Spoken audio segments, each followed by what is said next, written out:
The soul never dies, not even the darkest one. It remembers. It returns. Edgar Cayce. There are questions we whisper only in the dark, after the world quotes, after the headlines fade and the news scrolls to the next horror. The soul still wonders. What happens to the monsters? Not the ones in stories. The real ones. The men and women whose hands drip with history's blood. The dictators, the killers, the destroyers of nations. Hitler, Pol Pot. The madmen who made suffering a spectacle. Where do they go?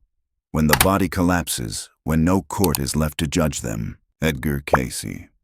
The sleeping prophet answered with a calm that shook the silence. The soul cannot be extinguished. Not even theirs. There is no eternal fire waiting with pitchforks. No mythic torture chamber where screams echo for eternity. That Cayce said is too easy, too human. What awaits them is far worse and more sacred. Because in the realm beyond death there is no escape into justification or denial. The soul meets itself bare, ancient, and exact. No mask survives. No lie remains. And there begins the mirror. Not the mirror of vanity, but the mirror of reckoning.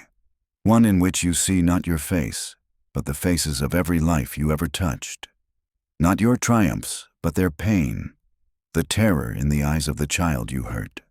The slow death in the man you betrayed. The despair of the woman whose life you shattered.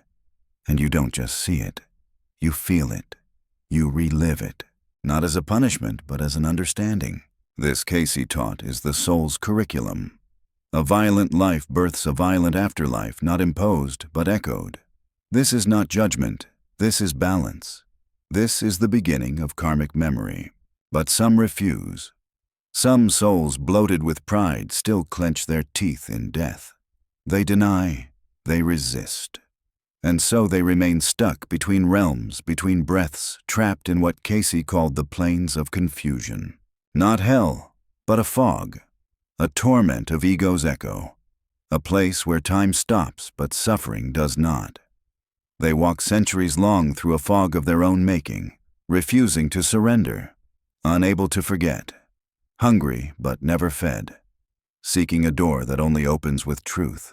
And yet this is not the end. Even the darkest souls, said Cayce, will one day return, not as tyrants, not as echoes of their past, but as what the soul needs to become.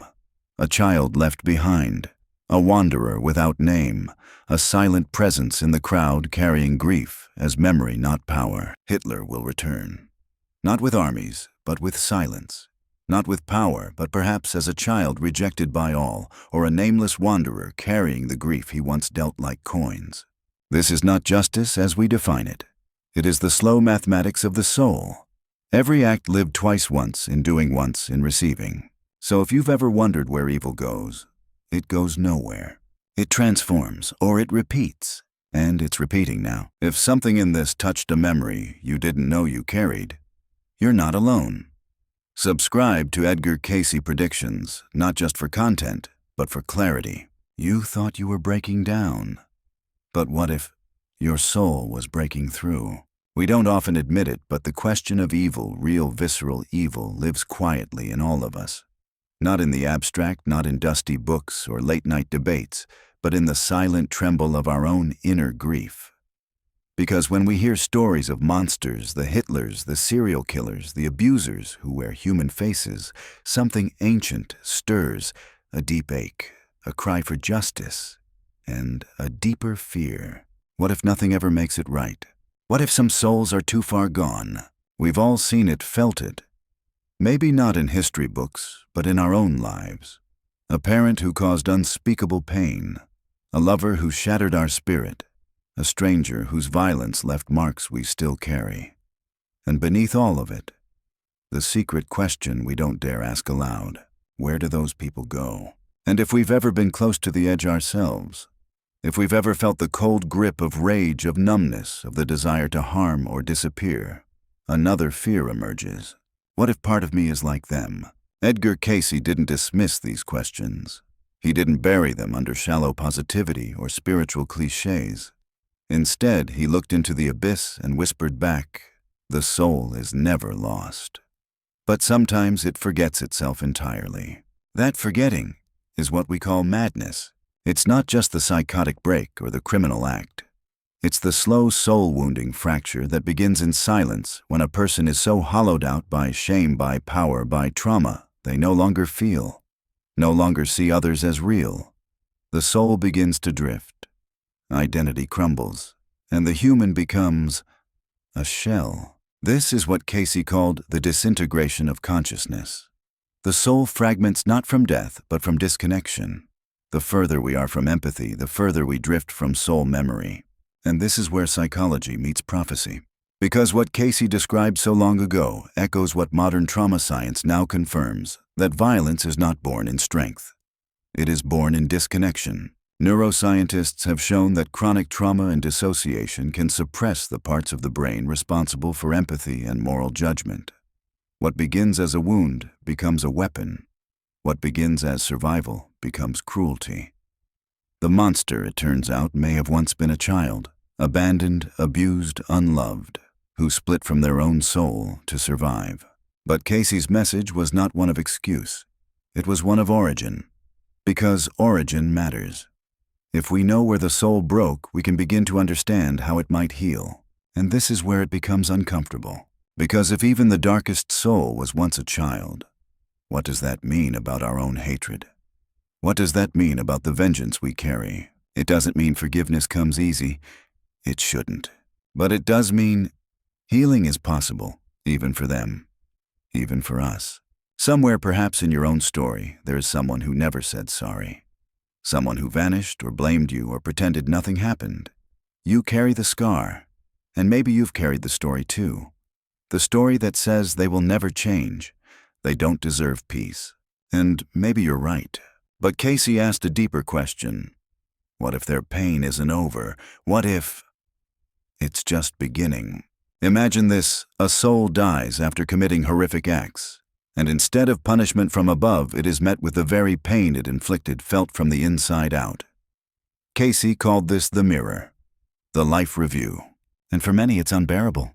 Some souls crack open, they weep, they surrender. Others, they cling tighter to what they were.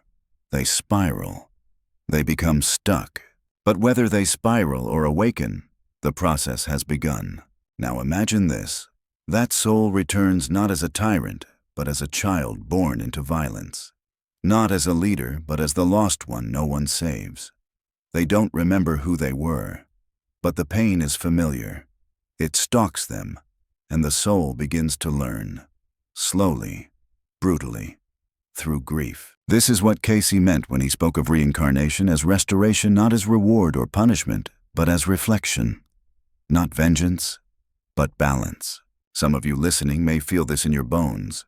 You've wondered why your life has felt so heavy, so tangled in sorrow or shame, as if you're carrying a burden not fully your own. Some of you have felt the inexplicable guilt, the strange dreams, the pull toward healing others while being unable to save yourself. And some of you may be those returning souls, not evil, but ancient, learning. It's a terrifying thought, and yet it's a hopeful one too, because it means our pain is not wasted. Our scars are not meaningless. They are messages, fragments of memory, echoes of soul, contracts long buried beneath the veil of forgetting. Cayce often said dreams are today's answers to tomorrow's questions. And if your soul aches with questions tonight, it may be because you're already remembering. Remembering the times you caused pain. Remembering the lives you once touched for better or worse. Remembering who you truly are. Not perfect, not damned, but becoming. And maybe you've seen someone in your life who seems different, whose eyes carry shadows, who stirs fear or deep sadness you can't explain. You don't know why, but being near them feels heavy, almost otherworldly. Cayce said this too. Cayce said some souls still carry the energetic weight of old crimes, not as punishment, but as residue. You feel it before you see it. The air thickens around them like smoke from a memory that refuses to leave the room. Children turn away. Animals grow uneasy. Their presence unsettles as if an echo from another life lingers just beneath their skin. They try to love or fail to, but something ancient moves just behind their gaze. This is not fantasy. It is psychology, it is vibration, and it is real. So the question becomes, what do we do? How do we live knowing that evil is not punished but recycled? That trauma travels across time, that the people who hurt us might be hurt themselves, not by the world, but by karma's own design. We begin with clarity. We begin with compassion, not naive, not blind, but soul-aware. And we protect our light. Because the more whole we become, the more others, even lost souls, may find their way through us. Not by force, not by sacrifice, but by frequency. The privilege of a lifetime is to become who you truly are. Carl Jung. There is a quiet truth that lies beneath every great philosophy, every ancient teaching, and every sacred whisper passed down through time. Evil is not an origin, it is a forgetting. And to remember to truly remember is the most dangerous and divine thing a soul can do. Edgar Cayce understood this not just as prophecy, but as metaphysical law. That darkness is not the absence of light. It is light so buried, so fragmented, that it no longer knows itself. And if that is true, then even the darkest soul is still a part of us. Carl Jung, the father of analytical psychology, called this the shadow, the part of the psyche we exile, the rage we suppress, the shame we hide, the pain we deny. He wrote, "Until you make the unconscious conscious, it will direct your life, and you will call it fate." This fate, in Cayce's language, is karmic, a spiral of lessons repeated until remembered, a soul playing out old stories on new stages. The tyrant becomes the prisoner, the abuser becomes the abused, and not by some cruel cosmic punishment, but by invitation, by contract. Not because the universe is unkind, but because it is exact. Jung and Cayce, though born into different worlds, saw the same truth from opposite mirrors. One entered through dreams and trance, the other through analysis and myth. Yet both said the soul must look inward, downward into its own darkness, not to destroy it, but to integrate it. Because what we do not integrate, we project, and what we project becomes our enemy. It's why we so often find ourselves horrified by people like Hitler, not only because of the scale of destruction, but because something in us recognizes the potential for darkness. We see the shadow externalized, amplified, made monstrous, and we recoil, not just from him, from the part of ourselves we do not want to see. But Cayce did not recoil. He faced the terrifying truth that even the vilest souls return. And not only return, they must. Why? Because even darkness longs for home. Viktor Frankl, survivor of Auschwitz and founder of logotherapy, once said, "What is to give light must endure burning." He believed that the human spirit, no matter how crushed, retains freedom, the freedom to find meaning, even in suffering. Especially in suffering. Cayce's view of reincarnation echoes this. That meaning is not found in escape. It is found in return, to the scene of the pain, to the echo of the choice, to the karmic field where the seed was planted and must now be harvested. Even Hitler, yes, even he must walk back through the fire, not as ruler, but as servant, as sufferer, as witness. This is the alchemy of karma, the transformation of horror into humility. And it doesn't happen quickly. Cayce said some souls resist for centuries. They are reborn again and again, still clinging to pride, still refusing to see. And so suffering escalates, until the pain breaks the pattern. And the soul whispers, "I understand." But what does it mean to understand? It is not just intellectual. It is existential.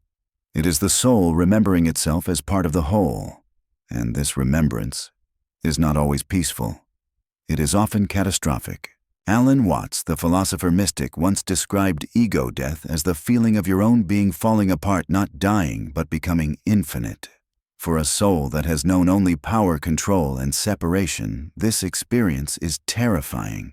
To feel one's illusion collapse, to be no longer a god, but a mirror. That is what awaits these souls. Not damnation, but dissolution. Not fire, but fragmentation. Some souls resist. Clinging to identity long after death, they begin to fragment. Not vanish, but scatter. Fragments acting out old scripts, blind and broken like echoes trapped in a dream that never ends. Their presence feels off. Time forgets them, but vibration remembers. They do not evolve. They repeat. Jung called this psychic inflation. The ego so swollen, so over-identified with godlike power that it collapses under its own weight. Cayce called it degradation of consciousness. A soul so far removed from truth, it forgets not only what it did, but why it exists. This is not religious hell. It's existential erosion. And yet even here a spark remains. Because the soul, no matter how shattered, still holds within it the original light. Cayce believed this with absolute certainty, that nothing is ever truly lost, that even in the deepest darkness, the tiniest ember waits for kindness, for pain, for remembrance. And sometimes it takes only one moment, a gesture, a prayer, a stranger's compassion, and something flickers. The mosaic begins to reform. The pain becomes a bridge. The enemy becomes a memory. This is not romanticism. It is law, the law of return. In Eastern philosophy, this is mirrored in the concept of samsara, the cycle of death and rebirth, driven by ignorance, craving, and aversion. The Buddha taught that liberation does not come through avoidance, but through seeing clearly, through awareness, through walking directly into the truth of suffering and transforming it. Cayce's vision of the soul echoes this, that we are not here to escape life, but to redeem it, to move through the wheel of karma until we no longer need it. So even the darkest ones, even those whose names echo through history like a wound, are not outside the law. They are inside it, trapped, turning, returning. And that is where we must begin to shift our own awareness, not to excuse, never to forget, but to understand that justice is not retribution but healing. And in that knowing, we become different. We stop casting shadows. We start integrating them. We stop demanding final answers. We start listening for deeper ones. And maybe we start to see even the monsters as lost pieces of our shared self. Because what if, as Cayce suggested, we've all been on both sides? What if the soul you hate was once your kin? What if in a life long forgotten you were the one who failed, and now you've returned? Not for revenge, but for remembrance. Then justice would not be retribution. It would be healing. Spirit is the life, mind is the builder, and the physical is the result. Edgar Cayce. If you've followed this far, if the shadows haven't made you turn away, then something in you remembers. Not as knowledge, but as recognition. A whisper older than thought that says this is not just about them. This is also about me. Because the soul's journey is never isolated. It is always relational, always echoing. And Edgar Cayce's most haunting, most healing truth was this, that even the souls we fear most are part of our healing. We imagine justice as something outside us, a divine courtroom, a cosmic scale. But what if justice is lived through us? What if our own compassion, our boundaries, our prayers, our clarity are the tools through which lost souls find the way back? Not by force, but by resonance. Cayce warned of a kind of spiritual naivety of thinking that helping meant sacrificing ourselves. No. True help, he said, is light that does not burn out. It's rooted, grounded, conscious. It prays not out of pity, but power. Because even the soul of Hitler, shattered and spiraling, might return in a body-seeking light. And you in this life might be the one who meets that person. As a teacher, as a nurse, as a stranger who simply chooses not to return hatred for hatred. Cayce did not speak in metaphors. He spoke in memory. We are all lighthouses. And some souls, disoriented, fragmented, crying out behind invisible veils, find their way because of the frequency we hold. You don't have to change the world. You just have to carry your light. And when you pray, not for vengeance, but for understanding, you become part of the world's rebalancing. You become a bridge between this life and the next, between ego and essence, between karma and grace. Even science now confirms what mystics knew, that intention alters reality, that compassion changes brain chemistry, that forgiveness, even unspoken, can lift generational trauma. Source: National Institutes of Health, 2023, Compassion-Based Practices, and the epigenetic effects of trauma. This is not mysticism, it is spiritual physics. So the question is not, will evil be punished? The question is, will we help transform it? Because the souls we fear, the destroyers, the maniacs, the fragmented pieces of human wreckage, are not beyond hope. They are, as Cayce said, souls in the process of remembering. And sometimes that process begins with a single act of light, a prayer whispered in the dark, a choice not to hate, a moment of grace when you could have judged. This is not a weakness. This is soul strength. And you may never know whose redemption began, because you chose not to close your heart. So now we return to the final truth. What if that soul is you? What if your pain, your questions, your inexplicable depth are not curses but clues? What if you too are a soul returning, not because you failed, but because you chose to remember? And if so, welcome back. Welcome back to the path. Welcome back to your soul contract. Welcome back to the light that never forgot you. Because in the end, even the most terrifying soul will return to the source. Not all at once, not easily, but inevitably. And maybe, just maybe, your light is the very one that helps them find the way. Sometimes hearing the right words at the right time is how we realign with our soul. If this felt like one of those moments, share it with someone else who's ready to remember. What if you're not broken? What if you're simply remembering your soul contract?